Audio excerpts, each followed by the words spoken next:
Volvemos con información de la economía. La inflación registró un alza de 1,4% en julio y acumula un crecimiento de 8,5 puntos porcentuales en lo que va del año, 13,1 en 12 meses. Esta cifra no se veía en casi 30 años, de 1994. Para hablar del tema, nos acompaña aquí en el estudio Cristian Echeverría, director del Centro de Estudios en Economía y Negocios de la Universidad del Desarrollo. Cristian, bienvenido a Canal 24 Horas, ¿cómo te va? Hola, ¿qué tal, Andrés? Bien. A ver, lo decíamos, este 1,4 está en la parte alta de las expectativas, incluso superando las expectativas más pesimistas para el mes de julio. ¿Qué pasó en julio? Bueno, yo creo que lo que pasó es que finalmente se siguen componiendo todas las fuerzas inflacionarias que están llevando al alza los precios, que son, por un lado, los costos de los alimentos, ¿cierto?, que ya sabemos por la invasión y todo, más la alza de los costos de la energía, más los costos que subieron producto de la pandemia, cuyos efectos todavía están y se manifiestan en la escasez de ciertos componentes e insumos en el proceso productivo que hacen que se encarezcan todos los costos, más finalmente el efecto que está empezando, todavía le queda por desplegarse, que es el efecto de la reajustabilidad salarial por inflaciones pasadas.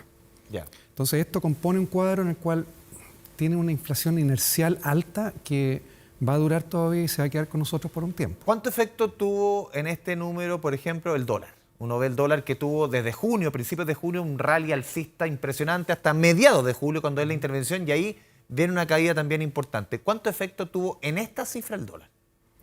Yo creo que no mucha, porque el traspaso de precios de dólar a... Demora, ¿o no? Se demora. Por eso te citaba el alza desde junio, que uno podría pensar que quizás en algunos casos podría haber repercutido en julio.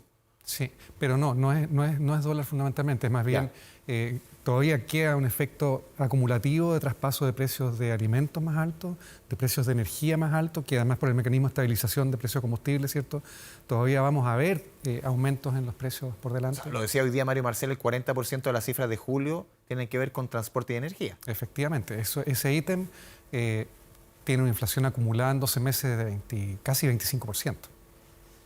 Cristian, a ver, ¿hasta cuándo vamos a tener números altos? IPC, a mediodías revisamos los últimos 5 meses. A ver, marzo 1,9, abril 1,4, mayo 1,2, junio 0,9. Uno se acuerda y ahora 1,4. O sea, tenemos 5 meses promedio con largueza sobre 1%. ¿Hasta cuándo vamos a tener estos números sobre un 1% para un mes, que es mucho para Chile? Sí. Mira, hay tendencias que indican que las presiones inflacionarias van a empezar a retroceder o disminuir por lo menos de aquí hacia fines de año. Ya. Pero nos queda todavía, ¿ya?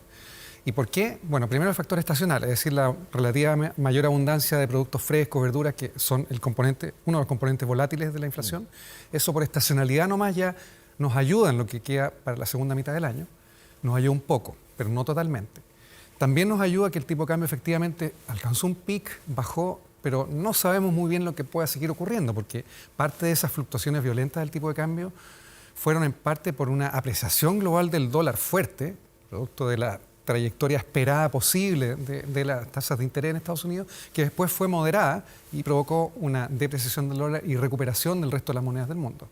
Y también del cobre. Ese es el doble golpe que nosotros recibimos siempre con las noticias de Estados Unidos. Es decir, ¿tú verías quizás hasta octubre, noviembre, alzas o IPCs de un 1% en esa magnitud? Sí, por lo menos hasta fines de año probablemente, sí. Porque estamos hablando también, Cristian, de que en el caso de, por ejemplo, julio, son meses que normalmente la inflación no es alta en Chile. Uno se acostumbra, por lo menos cuando uno sigue bien al detalle la información económica. Son marzo, septiembre, diciembre, son los meses que normalmente hay inflación más alta. Julio o junio o mayo eran meses que no pasaba nada, ¿no? Medios así como apagados inflacionariamente hablando, sí. Pero claro, aquí tenemos factores que no son típicos, son anormales. ¿Ya? Y una conjunción de factores anormales. Es decir, una conjunción de altos y crecientes precios de la energía que ahora afortunadamente están bajando a nivel mundial y ayudan un poco, ¿ya? Deberían empezar a recogerse en precios de combustibles a usuarios, la gasolina, pero gradualmente por nuestro mecanismo de estabilización. Pero afortunadamente han caído la mitad del alza que tuvieron producto de la invasión. Los alimentos, la misma historia, también van un poco hacia la baja en promedio y eso es un alivio, pero se va a demorar en traspasarse a precios de consumidores. Pero las presiones inflacionarias vía reajustes salariales, esa es una inercia grande, estamos hablando de la mitad de los costos del aparato productivo chileno son salarios, la otra mitad son otros componentes. Cristian, también, ¿cuánto, porque esta es una discusión ya vieja en diferentes ámbitos de la economía, pero puntualmente en inflación, ¿cuánto hay de interno y cuánto hay de externo? Yo recuerdo las últimas cifras de inflación, decía el Banco Central, casi 2/3 explicada por el elemento interno en los últimos meses y 1/3 por el elemento externo. ¿Qué estás viendo ahora? Bueno, si uno mira la inflación transables, no transables, ¿Ya? por ejemplo, este último dato de este último mes, la inflación de los no transables está el 0,9% y la inflación de los transables 1,8%. ¿Qué significa eso en sencillo? Significa en sencillo que los no transables son todos aquellos bienes y servicios que no son ni importables ni exportables, es decir, que son producidos en Chile, que no tienen correlatos cercanos en el mercado global. ¿Servicios, por ejemplo? Servicios, fundamentalmente, ¿Ya? más algunas otras cosas, productos frescos que no son transables, ¿cierto? Entonces, esos productos están destinados al mercado local completamente. Ya. O sea, ahí hay un escenario interno que explica el 0,9 entonces, Sí. más o menos. Y la inflación de transables, es decir, combustibles, energía y todas las cosas importables y exportables, es el doble, o fue el doble este mes. Entonces, por lo menos la historia de este mes y de algunos meses pasados también, me atrevería a decir que viene por el lado de los transables, el efecto inflacionario dominante en términos Externo. Sí. Y ahí, ¿cuánta es la cintura que tiene la autoridad local? Porque somos una economía chica, una economía emergente, una economía que está en el rincón del mundo, que es distinto a que esto le pase a Estados Unidos, que hoy día veíamos medidas importantísimas en términos de energía, de combustible de Estados Unidos para paliar la inflación. ¿Cuánto de ancho tiene una economía como la nuestra, muy abierta al mundo, pero pequeñita? Bueno, este es un fenómeno global, o sea, sabemos que están todos los Por países eso del uno dice, mundo. ¿por qué el Banco Central no hace esto? ¿Por qué el Ministerio de Salud? Estamos frente a una cantidad de shocks que uno dice como que estamos medios de mano atada. Sí, han venido 3 shocks simultáneos. Sí. COVID, luego la guerra y los Y el efectos. estallido primero acá. Y el también. estallido, exacto. Entonces, hay un fenómeno que es global, del cual nosotros no podemos escaparnos, y hay inflación importada que nos llega por todos lados. Eso es una realidad y que el Banco Central no tiene mucho control sobre eso. Segundo, es que además esta inflación en lo grueso es una inflación, un shock de oferta, una inflación por el lado de la oferta, a diferencia de la inflación a la cual los bancos centrales saben exactamente qué demanda. hacer, que es la inflación de demanda en la cual hay que frenar la demanda. Entonces aquí estamos combatiendo una inflación de otra fuente con políticas, con todo lo que puede hacer un banco central, que es política monetaria que está orientada a frenar la demanda. Entonces, en el fondo, el riesgo aquí es que lo hagamos demasiado rápido, demasiado intensamente, combatir la inflación y hundamos a la economía en una recesión. Eso fue lo que pasó un poco cuando se criticó mucho en su minuto al Banco Central, crisis asiática, cuando llegó la tasa al 14% y las críticas fueron fuertes. Tuvimos una recesión autoinfligida, porque el resto de los países que no siguieron políticas monetarias tan contractivas no tuvieron tantos efectos, ni tan permanentes. ¿Tú qué estás viendo ahora? ¿Que el Banco Central está haciendo la pega en ese sentido? Tenemos hoy día la tasa en 9,75. Muchos dicen que debiese ubicarse en las reuniones posteriores de septiembre y octubre en un techo de 11, más o menos. ¿Tú por dónde lo ubicas? ¿Cómo has analizado el comportamiento, el actuar del Banco Central? Mira, no solo la tasa de interés de política monetaria ahora del 9,75, sino que yo diría el promedio de tasas de interés en promedio de este semestre va a estar afectando 12 meses hacia adelante a la economía que vamos a tener en 12 meses hacia adelante, ¿ya? Y esa economía que probablemente vamos a tener en 12 meses hacia adelante es una economía estancada. Y una economía estancada no necesita tasas de interés muy altas, porque el riesgo es que tasas de interés muy altas, para ese momento en que esperamos que la inflación también vaya a haber disminuido, esperemos que esté por debajo del 10% o menos, ojalá bastante menos, o sea, 7, 8% indican las predicciones para el próximo año. Entonces, significa que de esta tasa, de mantenerla solamente, va a ser una tasa contractiva en ese momento. Entonces, suena como que, o sea, en mi percepción, el techo ya se tocó. Es decir, quizá una recomendación de administración de riesgos es pausar y esperar, porque claro, el mundo es el mundo y puede que salga otro evento inflacionario en 2 semanas más desde China. Y no o se quemen todos los cartuchos. ¿Quién sabe de dónde? O deflacionario, no lo sabemos. Entonces, Cristian, a ver, se ha conversado mucho el concepto de la estanflación. El otro día en una entrevista también lo decía la presidenta del Banco Central, no diciendo que estamos, sino que analizando el concepto. Hoy día en una entrevista al diario financiero, Roberto Saller, expresidente del Banco Central, decía, estamos en estanflación. A ver, explicar a quienes nos están viendo, ¿qué significa, qué es la estanflación? ¿Y estamos en un proceso tal? Mira, esta inflación en macroeconomía significa cuando una economía está con bajo o nulo crecimiento, Estancada. ¿cierto? No en recesión necesariamente, pero sí bajo o nulo crecimiento y inflación alta, fuera de rango. Es como el peor de los mundos, ¿no? Para un banco central sí, porque en este escenario el Banco Central, su mandato es combatir la inflación. Y eso se hace frenando un poquito la economía. Subiendo las tasas de interés, pero subiendo las tasas de interés puede hacer que la economía, en vez de estar estancada, se hunda en recesión. Entonces está en ese difícil dilema de tener que combatir la inflación, pero con mucha cautela, en forma mucho más acotada que en situaciones normales, porque puede hundir a la economía en un desastre. ¿Tú sientes que estamos en un escenario tal? Bueno, esta inflación, igual que la mayoría de los fenómenos económicos, no es que haya un punto en que uno dice, a partir de ahora, aquí empezó la economía chilena esta inflación. Lo que se ve es que empieza a acumularse una situación de estancamiento, de bajo crecimiento o crecimiento negativo en algunos sectores y en otros levemente positivo, otros cercano a cero, pero empiezan a haber cada vez más sectores en esa vecindad. Ya. Y eso es lo que estamos viendo ahora. Es decir, hay sectores que están efectivamente en una situación de contracción económica leve, no aguda, pero de dificultades. Sector construcción, la agricultura, la minería, bueno, por productos internos de su estructura productiva y de las leyes de los yacimientos, en fin, una serie de explicaciones. Pero indica que hay sectores que están en esa situación de ya estancamiento, ¿ya? O leve, incluso de crecimiento. Sector comercio. Claramente. O sea, ya las últimas cifras, una caída de 5,9%. Claro, en la base de comparaciones Entonces, a las nubes. no es necesario tener toda la economía en cifras en cero o rojo con inflación para decir que tenemos una economía en esta inflación. Yo creo que efectivamente si uno computa el Producto Interno Bruto al que contribuyen los sectores que ya están en esa situación, y podemos decir que más de la mitad del Producto Interno Bruto está experimentando eso ahora. Cristian, nos ha enseñado sobre todo este último periodo que somos una economía abierta al mundo y abierta también a lo que sucede en el mundo y los efectos se sienten y se sienten profundos. Sí. Hoy día en una entrevista en el diario La Segunda, el ex vicepresidente del Banco Central, Jorge de Solmó, decía o él veía que en el segundo semestre veía más posibilidades de recesión en Europa que en Estados Unidos. ¿Cómo lo ves tú y cómo eso puede afectar a nuestro país? Bueno, yo creo que es correcta esa evaluación porque si bien están en un momento económico parecido, las dos regiones, es decir, Estados Unidos y la zona euro, en el sentido del ciclo económico, pero la zona euro tiene además el costo económico de la guerra.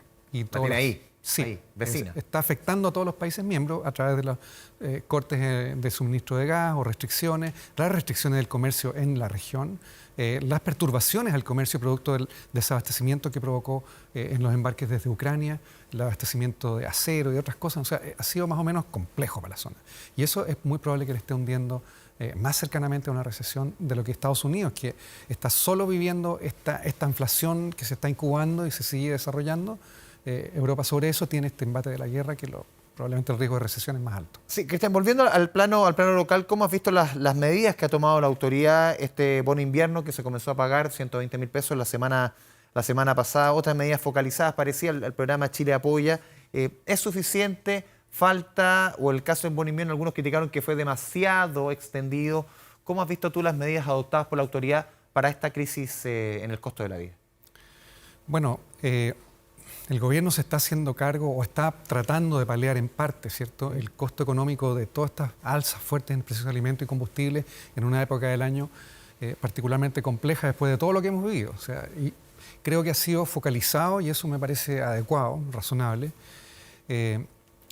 Sin embargo, la observación que tengo solamente es que es un momento de dificultades, pero también es cierto que el gobierno viene saliendo un momento de muchas dificultades y está en una situación de vulnerabilidad financiera con mayor deuda externa, con déficit fiscal y no estamos hablando de una catástrofe, a diferencia de lo que fue el COVID, ¿ya?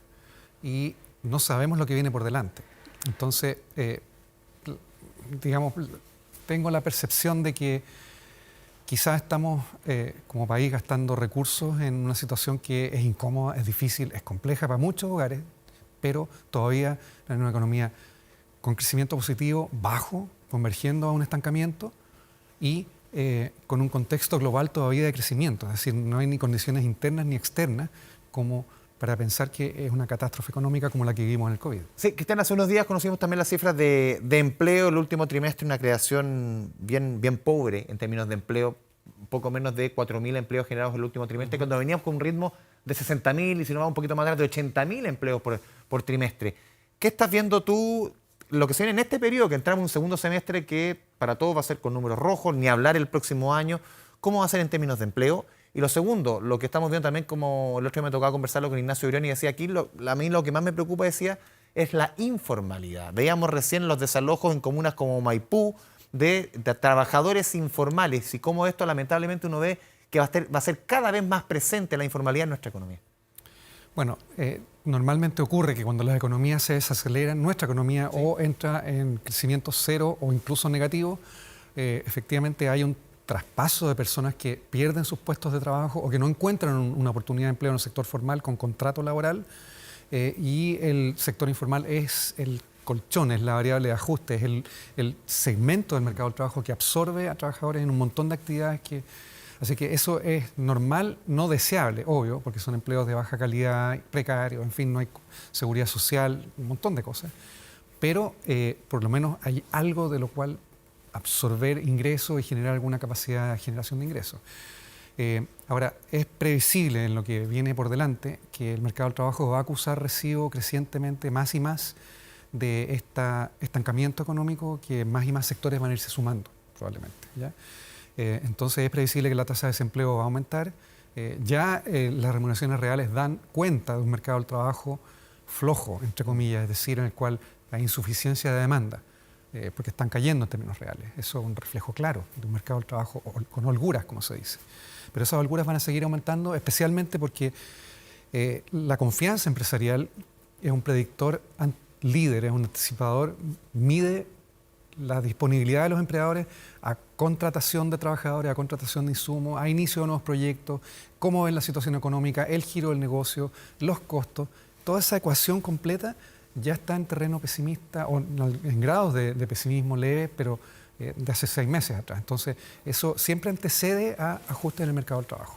Cristian, por último, varios economistas claro, uno hace la comparación, por ejemplo, volviendo al tema del crecimiento económico, el IMASEC, el último que tuvimos fue 3,7, ya muchos dicen esto, hace rato viene mostrando señales, si uno compara mes a mes, no con 12 meses atrás, que la cosa viene para abajo.